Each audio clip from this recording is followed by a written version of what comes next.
Namaskar. Welcome to Opinionated. Today, it's been a while I recorded, but today I came across a video that happened in Mumbai, um, wherein there were two aircrafts that came very close to collision, right? And as a pilot myself, I wanted to actually cover this point because, you know, it's just astonishing to see this can even happen. This was even allowed by both the ATC and the pilot themselves. So before we deep dive into this, let me share the video. Um, so let me first start share by um, I got this video from YouTube, so you can see there is this Indigo landing, and then you have the Air India taking off, and at the closest point,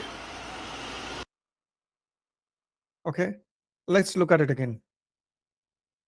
At the closest point, right about here, the planes are about 100 feet to each other. I also got a similar flight radar, um, a feed from Flight Radar and Twitter.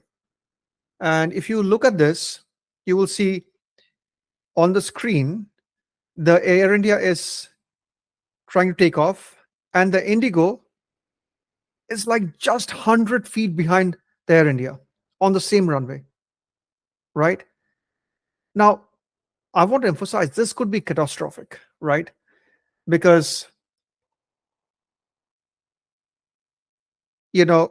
aircrafts coming at a high rate of speed and where the separation is 100 feet or less at the size and speed of these aircrafts, these jet aircrafts, is just shocking to me. And as to how this even happened, we are very lucky that nobody died. There was no injury, there was no crash.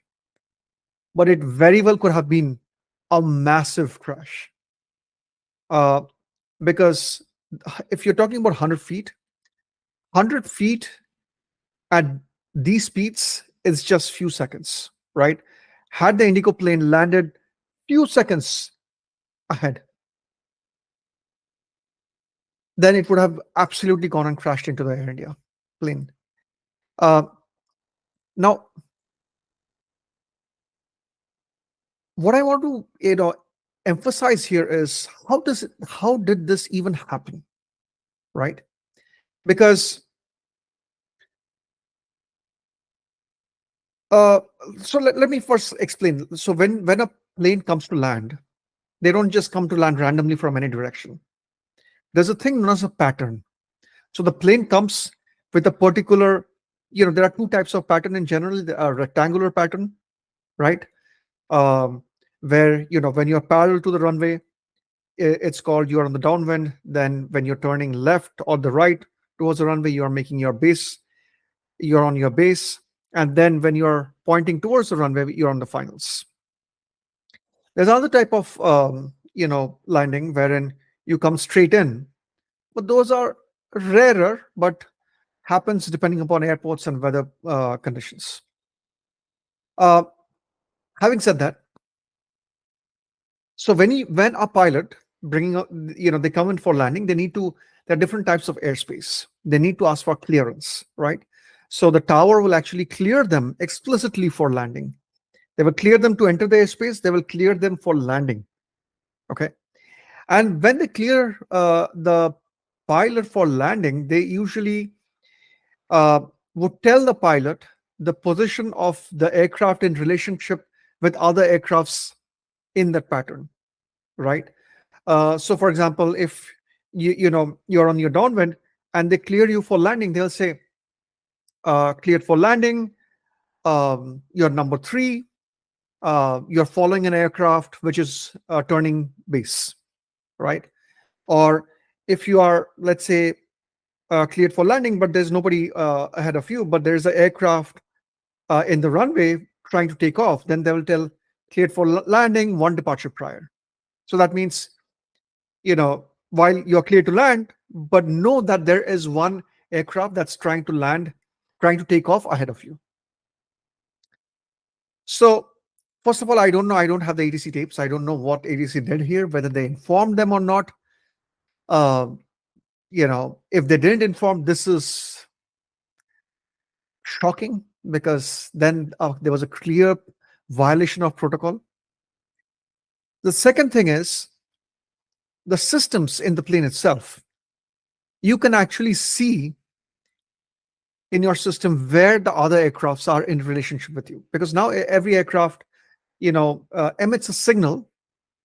There's a thing known as ADSB out. So every aircraft emits a signal as to where its position is. So it uses, you know, either traditional navigation, position system, inertial positioning system, or GPS-based system to give out its position. So even if you're as a pilot, you're coming in, you can see in your screen that there is an aircraft on the runway trying to take off, right? So first is tower should tell you what's going on, and what is the traffic condition. The systems should tell you, what's going on and what is the traffic condition. And then this is a daytime landing. It's a clear weather landing. You are yourself, you're seeing it. There are two pilots. One pilot might be looking at the instrumentation and trying to land. Then there's the other pilot who might be also communicating with the tower. But you should be looking ahead and seeing whether the runway is clear. Okay, that's the third backup. The fourth backup is every runway would have its own frequency generally. Okay, so there would be a tower frequency for every runway. So in this case, the plane that is trying to take off and the plane that is trying to land are on the same radio frequency. So if the tower has, let's say, done a mistake and given a plane to a permission to take off and a permission to land almost at the same time, you're listening to it, right? Both the pilots of the plane that's trying to land and the plane that's trying to take off are listening. So if this happens and somebody makes a mistake, you should be able to pick up that cue and say, well, there's something wrong. Let me look out and see if I can see a plane in my systems or in the runway. Maybe I should clarify that, hey, do I still have approval for landing, right? So that's the last backup, right? That you are seeing it, you're trying to spot it and trying to listen to the radio communication. So what astonished me, and if anything here indicates, and this should be sufficient data points to indicate that you should not be landing, the pilot landing should have immediately aborted and done a go around. There has been cases where I have been flying and let's say the aircraft in front of me is a slower aircraft and it took longer time to land, or it hasn't cleared the runway. Either the tower has told me that, well, you go around, you kind of step aside and go around, or I myself indicate that I'm going around, give full thrust and do not land, right? Step aside slightly over the taxiway. You're still flying, but you step aside on taxiway and you go around with full thrust. The reason you step aside is because in case the aircraft on the ground is not paying attention and they are also trying to take off, you don't take off to get, like, you don't you make sure not only there is vertical separation but there is lateral separation as well. So why I wanted to do this video is, as a pilot, I was like totally shocked to see so many failures. Not one, but not two, but not three, but like all the redundant systems that are in place to indicate the pilots and the tower, none of that worked. Now, I know that DGCA, the Director General of Aviation in India, has actually suspended the controller But I think they should look more deeply into it. Like, you know, they should listen to the cockpit's voice recorder, understand what was the communication going on in the cockpit, in the aircraft that's trying to take off, and in the aircraft that's trying to land. Because mistakes, certainly the controller made a big mistake, but I would say even the pilots were not paying attention. The pilot on the runway, it's their responsibility when they are entering the runway. They look out and see if there are other aircrafts land, trying to land, and if they're on the finals, then you declare on the radio that I'm on the runway, so that the other aircraft can go around, or you exit the runway as soon as possible. From the first taxiway outside, you exit the runway, right? So, or you tell the tower controller that, hey, you've given me clearance, but there is also somebody behind me, right? It could be also possible that the Air India plane spend a lot more time than usual on the runway, like, which is okay if there's nobody trying to land behind you. But if somebody's trying to land behind you, and you don't know about it, and you're spending time on the runway, means you're not paying attention, right? Similarly, on the pilot of the Indigo aircraft trying to land, are you kidding me that you didn't see, you know, you didn't pay attention to the radio, you didn't see it in your systems, you did not look out and see there's an aircraft in front of you?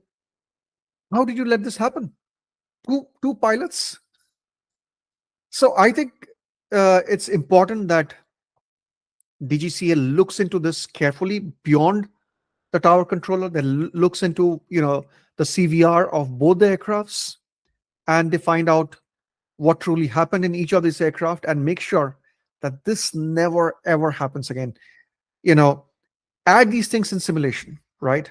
Add these things in training, add these things in exams, right? Like, make sure these pilots are paying attention, because uh, flying is completely on trust. If this would have been a big mishap, the trust in Indian aviation, which is growing at an exponential rate, would have eroded, right? Today, people consider aviation to be absolutely safe, because that trust is into it, right? Uh, DGCA should never allow that trust to be broken.